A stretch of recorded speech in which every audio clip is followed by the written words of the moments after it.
Just when things couldn't get any more complicated when it comes to trying to find and buy a new car, Mahindra have brought us this. This is called the XUV 3XO. It is a C-segment SUV and it's actually pretty good. So I've had the car now, this is my 7th day with the car, and all I'm going to say is that everything you think it's probably going to be, it's much better than that. I think I probably only have 2 gripes with the car, but other than that, it's actually pretty good. Okay, so straight to the front of the car, it's kind of got this interesting modular almost design. I wouldn't say it looks like a Lego brick because it really doesn't, but it has this really cool sleek front grille, and then there are obviously air intakes throughout the front bumper to allow airflow into the radiator to keep the engine cool, and you really have these striking headlights and daytime running lights, which are pretty nice. However, one thing that does confuse me, because as far as I understand, I think this is within the upper end of the spectrum in terms of trim levels, this car doesn't even have fog lights, and that's where I'm slightly confused.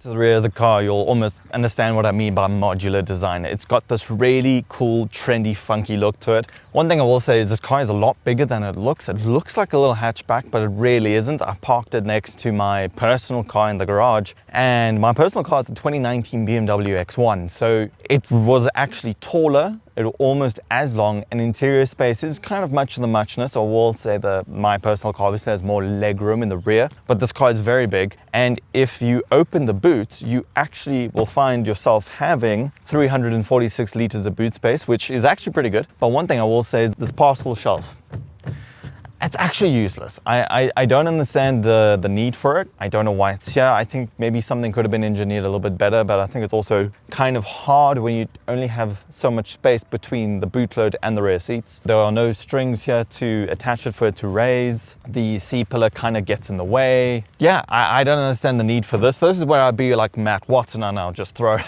out of the shot. Other than this gripe, it's actually pretty awesome. And then of course, if we close the boot, you'll see it actually does have a center light bar going the whole way across. We have the new badge over here, XUV 3XO. Then the exhaust is down here. It's a little bit hidden away, but you don't have these fake tailpipe kind of designs, which a lot of the Chinese manufacturers do, and I really appreciate that from Mahindra. You're keeping it real, guys. You're not trying to lie to us, and I really appreciate that. And then also, right over here, you have a reverse camera. So this car not only has a reverse camera, it has a 360-degree camera, and that was quite an impressive feature. I didn't expect this car to have that. Okay, so another thing I will say is that you do get 16-inch mag wheels with the car. They do look really nice. You actually have a nice fat sidewall as well. So the drive is actually very comfortable. Another thing, and I am going to make a note of this specifically, a great thing actually, is this car has a fairly good amount of ride height. So meaning, because here in South Africa, I mean, we have obvious things such as potholes and sometimes really horrendous speed bumps in residential areas or industrial areas. But more specifically, lately, I'm sure you can see it's a bit cloudy. For the past few days, week or two on and off, we've had torrential downpour in terms of our weather. And last week, Friday, I was driving home in the Mahindra, and it was so bad to the point where, I mean, there were probably rows of cars trying to pull off the side of the road and avoid the rain and kind of like the little rivers and flooding and all of this. And the Mahindra went through all of it. It literally went through all of it. It kind of really not only surprised me, but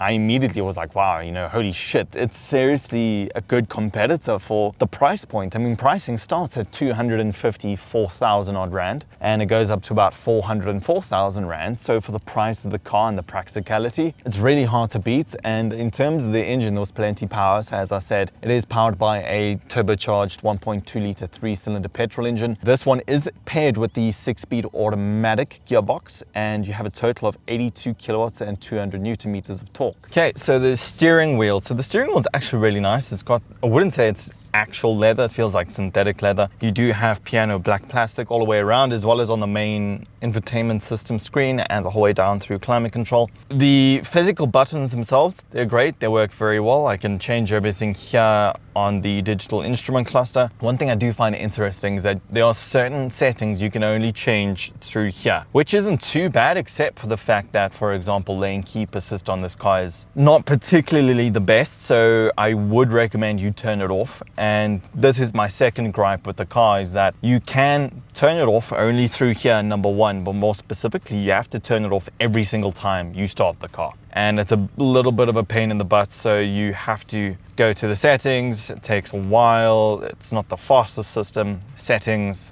then driver assistance. Then you can go down to lane keep assist, and then you go to off. Now, the reason why I do find this a little bit annoying is you often forget about it. So you realize once you are driving, and you have to do this then while you are driving, and it's a bit of a distraction. So I do find that if Mahindra could perhaps update the system to either have it as a button or it just turns off once and it stays off, that would be great. But every single time you turn the car off and then back on, you have to turn it off. So the interior of the XUV 3XO is actually not a bad place to be. I will say these seats, number one, very comfortable. And number two, they immediately reminded me of Volvo. Reason being is Volvo, their interiors, I think, of 95% made of recycled materials. And these seats really remind me of those seats that have the same look and a very similar feel. I think Volvo seats are probably a little bit firmer. So these are really nice. Firmer in sense, they probably provide more structural support. I mean, this really isn't too bad though. So I said the interior of the car, it's actually really nice. You have your digital instrument cluster in front of you here. You have your infotainment screen towards me in the center. One thing I will say, and I do think this is probably just a software update. This car is brand new, number one. So this car is only on 2,000 kilometers. This car does not have Apple CarPlay or Android Auto, but as I said, it's a software thing. They just need to do the update. Reason being is I had the Mahindra Scorpio N test as well as the XUV 500. Neither of them had Apple CarPlay or Android Auto. However, shortly after I had the cars, they had a software update,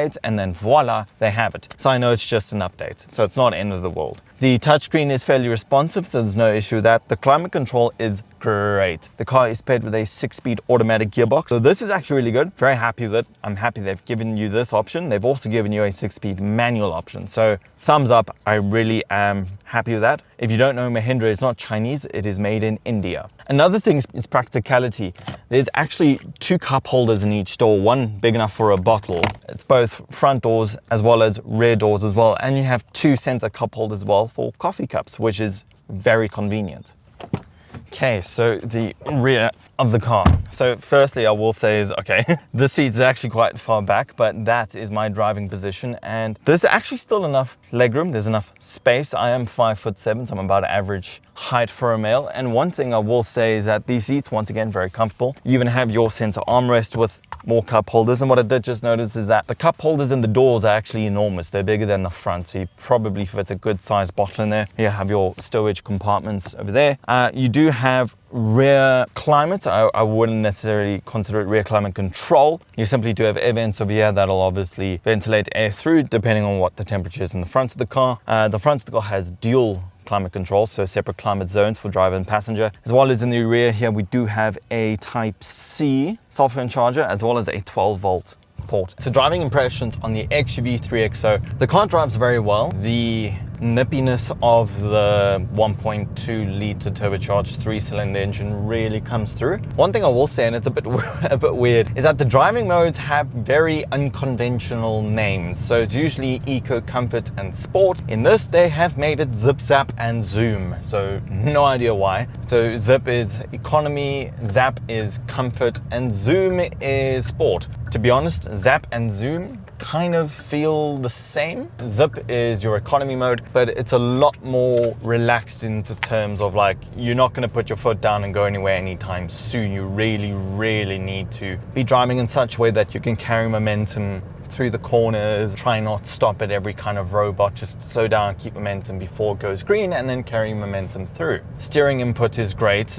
Feels like you have your standard hydraulic steering almost. That's actually exactly what it feels like. So steering is great. The brakes I do feel could be a little bit better. I just find sometimes if you have ever driven in South Africa or pretty much anywhere in the world really, and you find often people slam on brakes in front of you or whatever the case, you get this concertina effect where all the cars bunch up together, and I personally hate that. So what happens is you brake progressively, but the car doesn't brake as progressively or as quickly as you want it to. So I just feel like the brakes could be a little bit better. The throttle response is good, the steering input is great. There's not much more you could really want or ask for from the car. Fuel economy is not as great as they say it is. To be honest, I'm getting between 8 to 9 liters per 100, especially if you're driving in traffic or in the city or whatever the case is.